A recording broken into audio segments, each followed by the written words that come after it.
नमस्कार दोस्तों, आप सभी का बहुत बहुत स्वागत है इंडियन डिफेंस न्यूज के डिफेंस टॉक सीरीज में,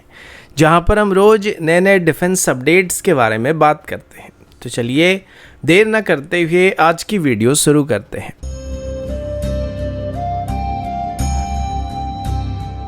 आज की पहली अपडेट इंडियन नेवी की तरफ से है, जहां पर नेवी की तरफ से एक बहुत ही एडवांस और हाइब्रिड नेक्स्ट जनरेशन सिस्टम पर काम करने की बात सामने आई है।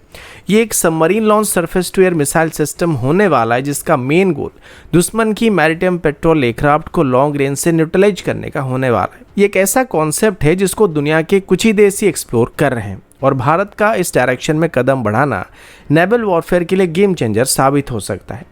अभी जो सिस्टम डिज़ाइन किया जा रहा है वो basically hybrid torpedo launch surface to air missile system होने वाला है, जो कि सबमरीन के टॉर्पेडो ट्यूब से अंडर वाटर कंडीशन में लॉन्च किया जा सकता है और फिर एयर टारगेट को डिस्ट्रॉय कर सकता है। अभी इस तरीके की सिस्टम पे जर्मनी की थाइसन ग्रुप मरीन सिस्टम और फ्रांस की नेवल ग्रुप की तरफ से काम किया जा रहा है। उनके कॉन्सेप्ट में मिसाइल को फाइबर ऑप्टिक गाइडेंस के साथ टॉर्पेडो ट्यूब से लॉन्च करने का प्लान किया गया।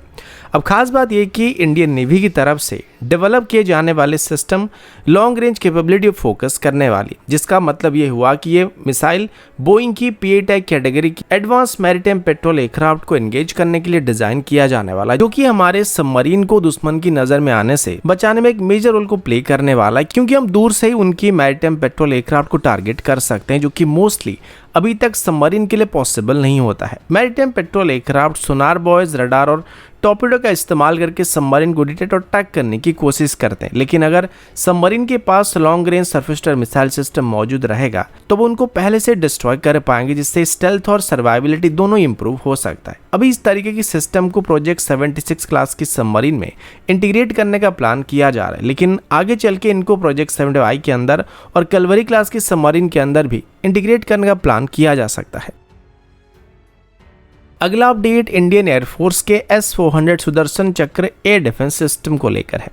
दोस्तों, ऑपरेशन सिंदूर के बाद इंडियन एयरफोर्स एक बार फिर से अपनी एयर डिफेंस शील्ड को मजबूत करने की कोशिश करने लगा है।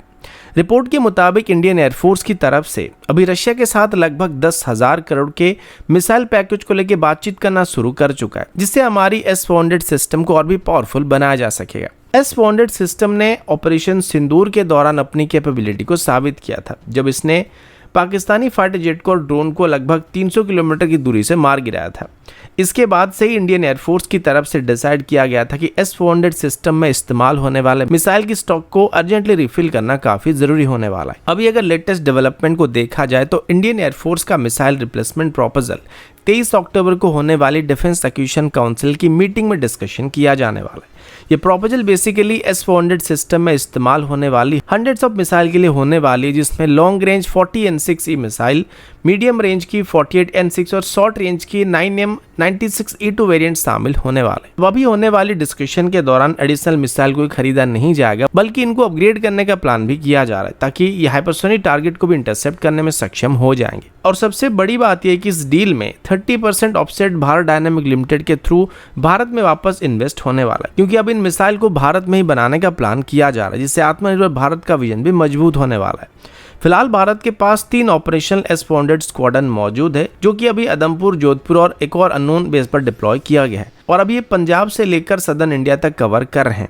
बाकी तो स्क्वाड्रन जो यूक्रेन कॉन्फ्लिक्ट की वजह से अभी तक भारत को डिलीवर नहीं किया गया, अभी वो 2026 तक भारत को डिलीवर किया जाने वाला है। इंडियन एयरफोर्स की तरफ से रशिया को क्लियर कर दिया गया कि अगर टाइमलाइन अभी और डिले हुआ तो पेनल्टी क्लॉज को एक्टिवेट किया जा सकता है, यानी कि एक तरीके से रशिया को एक छोटा सा वार्निंग दिया गया कि अगर वो और डिले करते हैं तो उनके ऊपर पेनल्टी को लगाया जा सकता है। साथ ही मॉस्को के साथ रिसेंट बातचीत के दौरान 5 और एडिशनल S-400 स्क्वाड्रन को खरीदने की पॉसिबिलिटी को एक्सप्लोर किया जा रहा है, जिनको स्पेशली नॉर्दर्न और ईस्टर्न कमांड के अंदर डिप्लॉय करने का प्लान किया गया है। अगला अपडेट इंडियन नेवी के लैंडिंग प्लेटफॉर्म डॉक यानी LPD प्रोजेक्ट की तरफ से है। दोस्तों, इंडियन नेवी की तरफ से दी गई कुछ रिपोर्ट के मुताबिक जल्दी ही नेवी की तरफ से अभी एक 80,000 करोड़ का मेगा टेंडर को फ्लोट किया जाने वाला है, जिसके अंदर नेवी के लिए 4 लैंडिंग प्लेटफॉर्म डॉक यानी LPD वेसल को बनाने का प्लान किया गया। ये प्रोजेक्ट नेवी के एम्फीबियस वॉरफेयर कैपेबिलिटी को नेक्स्ट लेवल पर ले जाने वाली। ये LPD vessel basically floating base की तरह काम करने वाले हैं, जो ट्रूप, टैंक और व्हीकल को या एयरक्राफ्ट तक को डायरेक्टली शोर तक डिप्लॉय करने में हमको मदद कर सकते हैं। चाहे वो कॉम्बैट जोन या फिर ह्यूमैनिटेरियन मिशन हो, हर तरह के मिशन में इनको डिप्लॉय किया जा सकता है। कुल मिलाकर एक ऐसी कैपेबिलिटी है जिससे भारत की ब्लू वाटर नेवी की कैपेबिलिटी कई गुना तक पावरफुल होने वाली है। अभी तक की बात करें तो ये पूरा प्रोजेक्ट अभी डिफेंस मिनिस्ट्री की अप्रूवल का इंतजार कर रहा है और एक्सपेक्ट किया जा रहा है कि ये टेंडर इसी साल के अंत तक ही इशू कर दिया जाएगा और कंस्ट्रक्शन के लिए इंडियन शिपयार्ड जैसे कि L&T, मझगांव डॉक लिमिटेड या फिर कोचिन शिपयार्ड के साथ यहाँ पे बातचीत किया जाने वाला है। और सबसे बड़ी बात यह कि इस प्रोजेक्ट में 90% के आसपास इंडिजिनस कंटेंट का इस्तेमाल किया जाने वाला है। हर एक LPD वेसल लगभग 200 मीटर के आसपास लंबा होने वाला और इनका डिस्प्लेसमेंट 30,000 टन से 40,000 टन के आसपास होने वाली है। इसमें थ्रो डेक डिजाइन भी होने वाला है जहां पर 2 heavy lift helicopter, 12 special operation rotary asset और 2 नेवल UAV को ऑपरेट करने की क्षमता होने वाली है। साथ ही एक फ्लडेबल डेक भी इसमें मौजूद होने वाला है जो कि 900 ट्रूप्स और 30 के आसपास टैंक्स को लॉन्च करने की कैपेबिलिटी रखने वाली है। LPD वेसल सिर्फ ट्रांसपोर्ट शिप्स की तरह नहीं होने वाले बल्कि इन शिप्स में काफी अच्छी फायर पावर भी मौजूद होने वाला और ये एक तरीके से मल्टी रोल कॉम्बैट वेसल होने वाले हैं। इनमें ब्रह्मोस मिसाइल और वर्टिकल लॉन्च सिस्टम भी इंटीग्रेट किए जाने वाले हैं जो इनको एयर डिफेंस और स्ट्राइक कैपेबिलिटी दोनों में मदद करने वाले हैं। ये डिजाइन ग्लोबली प्रूवन प्लेटफॉर्म जैसे कि US की वास्प क्लास और फ्रेंच नेवी की मिस्टल क्लास से इंस्पायर्ड होने वाला है। अब जब ये बड़े LPD वेसल नेवी में डिप्लॉय किया जाएगा तो ऑब्वियसली है कि उनके लिए हमें हेवी लिफ्ट हेलीकॉप्टर की भी जरूरत पड़ने वाली है। फिलहाल इंडियन नेवी के पास अभी सी किंग मार्क 42B हेलीकॉप्टर मौजूद है जो कि 5 से 6 टन के आसपास पेलोड को कैरी कर सकते हैं, लेकिन हमारे LPD डेक से ऑपरेट करने के लिए इंडियन नेवी को 15 से 20 टन एक्सटर्नल लोड ले जाने वाले हेलीकॉप्टर की जरूरत पड़ने वाली है और इसी वजह से नेवी का फोकस अभी सिक्रोस्की CH-53 सुपर सैलियन पर होने वाली। यह helicopter United State Marine Corps की तरफ से इस्तेमाल किया जाता है जिसका maximum take off weight 32.7 ton के आसपास और ये 16 टन के आसपास एक्सटर्नल लोड के साथ टेक ऑफ कर सकता है। ये प्लेटफॉर्म एक्सरसाइज टाइगर ट्रियम्फ 2024 के दौरान इंडिया में डिस्प्ले किया गया था और इंडियन नेवी के ऑफिशियल्स इसकी परफॉर्मेंस को देखकर काफी इंप्रेस हुए थे। इसके अलावा नेवी की तरफ से अपने फ्यूचर LPD वेसल के लिए लॉकहीड मार्टिन की CH-53 के किंग स्टैलियन की अपग्रेडेड वेरिएंट को भी कंसीडर किया जा सकता है जो कि और ज़्यादा एडवांस कंट्रोल सिस्टम के साथ और स्टेल्थ प्रोफाइल के साथ आने वाला है। और इंडिजिनस ऑप्शन की बात करें तो इस कैटेगरी में हम इंडियन मल्टी रोल हेलीकॉप्टर को इंडेक्ट कर सकते हैं, लेकिन इसका मैक्सिमम टेक ऑफ वेट 10 से 13 टन तक ही सीमित होने वाला है जो कि नेवी की हेवी लिफ्ट रिक्वायरमेंट में शायद ही फिट होने वाला है। अगला अपडेट DRDO के आर्चर NG UAV को लेकर है। DRDO की तरफ से दिए गए रिपोर्ट के मुताबिक DRDO की Archer NG medium altitude long endurance UAV ने अपना पहला फ्लाइट अभी सक्सेसफुली कंप्लीट कर लिया है। यह फ्लाइट टेस्ट कर्नाटका के चित्रदुर्गा एरोनॉटिकल टेस्ट रेंज में कंडक्ट किया गया था जहां पर इस ड्रोन की 45 मिनट की सॉर्टी में इसका एरोडायनेमिक स्टेबिलिटी, इंजन परफॉर्मेंस और ऑनबोर्ड सिस्टम इंटीग्रेशन को टेस्ट किया गया था। टेक्निकल डिटेल पर अगर बात करें तो आर्चर NG को DRDO के एरोनॉटिकल डेवलपमेंट एस्टेब्लिशमेंट की तरफ से डिज़ाइन और डेवलप किया गया है जो बेसिकली पुराने आर्चर UAV की डिज़ाइन की एक अपग्रेडेड वेरिएंट होने वाली है। इस फ्लाइट में UAV ने टेक ऑफ, क्लाइंब, क्रूज और सेफ लैंडिंग सभी फेजेस को स्मूथली कंप्लीट किया था और सबसे बड़ी बात यह कि इस दौरान फ्लाइट डाटा टेलीमेट्री बिल्कुल स्टेबल और फ्लॉलेस पाया गया था जो कि हमारी इंडिजिनस प्रोग्राम के लिए एक मेजर माइलस्टोन माना जा रहा है। इंजन और डिज़ाइन की पर्सपेक्टिव से अगर देखा जाए तो आर्चर NG में एक कम्प्लीटली इंडिजिनस टर्बोचार्ज इंजन का इस्तेमाल किया जा रहा है जो कि हमारी गैस टरबाइन रिसर्च एस्टेब्लिशमेंट यानी GTRE की कोलैबोरेशन में डेवलप किया गया है। यह इंजन 177 हॉर्स पावर का आउटपुट डिलीवर कर सकता है और हाई एल्टीट्यूड पर भी एफिशिएंट परफॉर्मेंस को डिलीवर कर सकता है। इसका मतलब ये हुआ कि अभी भारत धीरे धीरे UAV प्रोपल्सन के मामले में भी फॉरेन डिपेंडेंस से बाहर निकलने लगा है।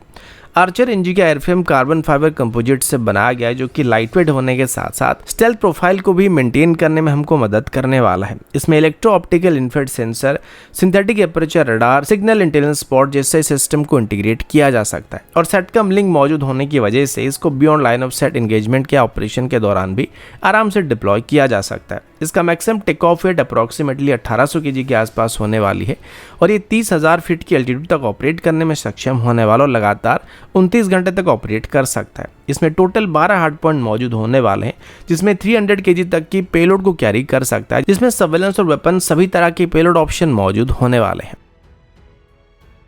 अगला अपडेट DRDO के प्रोजेक्ट कूसा के अंदर डेवलप किए जाने वाले M3 इंटरसेप्टर मिसाइल के बारे में होने वाली है। DRDO की तरफ से दिए गए रिसेंट रिपोर्ट के मुताबिक प्रोजेक्ट कूसा के M3 इंटरसेप्टर वेरिएंट अभी ऑफिशियली डिजाइन स्टेज से टेस्टिंग फेज में एंटर करने वाली है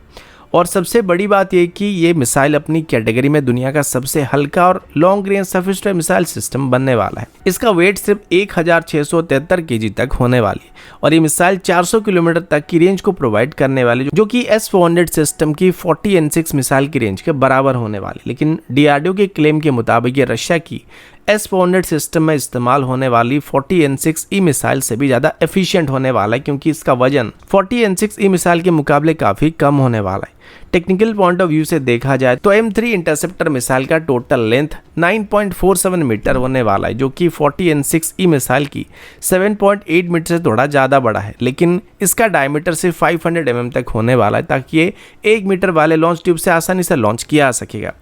इसकी कॉम्पैक्ट डिज़ाइन की वजह से ये मिसाइल मोबाइल लॉन्चर और फॉरवर्ड डिप्लॉयमेंट एरिया के लिए परफेक्ट ऑप्शन बन सकता है, specially line of actual control, जिससे हाई एल्टीट्यूड एरिया में जहां पर स्पेस लिमिटेड होता है वहां पर इसका डिप्लॉयमेंट काफ़ी आसान होने वाला है। इसका lightweight structure advance carbon composite और इसकी सॉलिड फ्यूल बूस्टर सिस्टम के ऊपर बेस्ड होने वाली है, जो मिसाइल को माक 5.5 तक की स्पीड प्रोवाइड कर सकता है, जो कि हाइपरसोनिक स्पीड होने वाली है। अब DRDO के इंजीनियर के हिसाब से M3 इंटरसेप्टर मिसाइल में एलिगेंस इंजीनियर्ड इनटू लीथलिटी का कॉन्सेप्ट फॉलो किया गया। मतलब मिसाइल छोटा जरूर है, लेकिन ये डेडली होने वाला है। इसका डुअल पल्स मोटर मिसाइल को कंसिस्टेंट थ्रस्ट और स्पीड को प्रोवाइड करने वाला और इसका थ्रस्ट वेक्टिंग नोजल इससे हाई स्पीड मैन्यूवर्स को करने में सक्षम बनाने वाला है, जिससे इंटरसेप्टर मिसाइल बैलिस्टिक और हाइपरसोनिक थ्रेट दोनों को न्यूट्रलाइज करने में सक्षम होने वाला है। हैदराबाद के रिसर्च सेंटर इमराट के डाटा के मुताबिक M3 मिसाइल के इंटरसेप्टर ने सिमुलेटेड एक्सरसाइज के दौरान चाइनीज DF-26 जैसे मिसाइल के अगेंस्ट में 95% हिट प्रोबेबिलिटी को अचीव कर लिया है, जो रशिया के 40N6E मिसाइल की 80 to 85% सक्सेस रेट से काफ़ी ज़्यादा है। इसमें इस्तेमाल होने वाले gallium nitride based electronic system और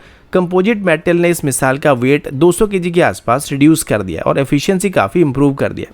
प्रोडक्शन और फ्यूचर प्लान के बारे में बात करें तो भारत इलेक्ट्रॉनिक लिमिटेड को अभी M3 मिसाइल की मास प्रोडक्शन का मेजर जिम्मा दिया गया। प्लान है कि 2032 तक ऐसे 500 ज़्यादा मिसाइल को मैन्युफैक्चर किया जाने वाला है। इन मिसाइल का पर यूनिट कॉस्ट अराउंड 40 से 50 करोड़ तक होने की उम्मीद किया जा रहा है, जो कि S-400 सिस्टम में इस्तेमाल होने वाले इंपोर्टेड 40N6 मिसाइल के मुकाबले लगभग आधा होने वाला है। तो दोस्तों अभी के लिए इतना ही, मिलता हूँ आपसे अगली वीडियो में, तब तक के लिए जय हिंद, वंदे मातरम।